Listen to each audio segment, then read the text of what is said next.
How do you save money on food at Disney? And no, it's not by using a dining plan.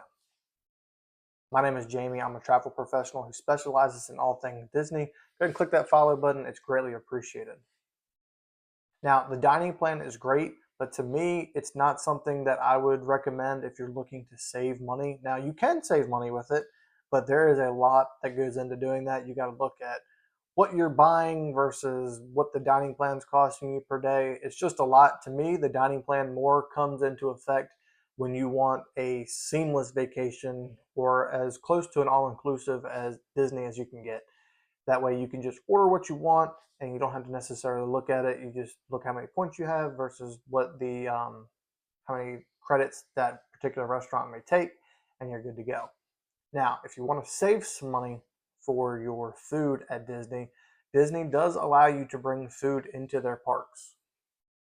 If you're on a budget and you're trying to do that, you can get a grocery delivery to your hotel. That can be things like quick things for breakfast in the morning, like Pop Tarts or anything like that, fruit, cereal, stuff like that.